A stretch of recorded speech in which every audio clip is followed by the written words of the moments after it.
కూటమి ప్రభుత్వంలో కక్ష సాధింపు చర్యలు తప్ప అభివృద్ధి లేదని ఎంపీ అవినాష్ రెడ్డి విమర్శించారు. సచివాలయ సిబ్బంది రైతుల డబ్బులతో పరారైన ఇప్పటి వరకు చర్యలు తీసుకోలేదని ఆరోపించారు. మిథున సవాళ్లు ఎందుకు స్వీకరించడం లేదని ప్రశ్నించారు. పవన్ కళ్యాణ్ గాల్లో తిరుగుతూ ఫోటోలు తీసుకుంటున్నారని ఆరోపించారు. భయం లేదు. ఈరోజు ఆర్డీఓ పోలీసులు ఏం చేస్తున్నారు? ఆర్డీఓ తెలుగుదేశం నాయకులు ఏ గ్రామానికి సంబంధించి అయినా కక్ష సాధింపు చర్యలో భాగంగా ఒక పిటిషన్ పెడతారు. ఆ పిటిషన్ పెడతానే ఆర్డీఓ ఇమీడియట్గా ఫీల్డ్ విజిట్ పోతాడు. ఎట్లా కక్ష సాధించాలా అని చెప్పి వాళ్ళు అట్లే ఉండారు. ఈ అధికారులు ఆర్డీఓ పోలీస్ అధికారులు అట్లే ఉండారు.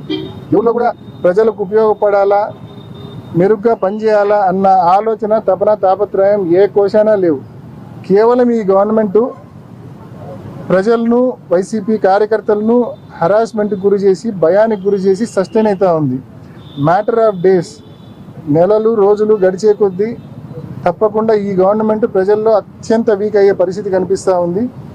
మ్యాటర్ ఆఫ్ డేస్ గుర్తుపెట్టుకోండి.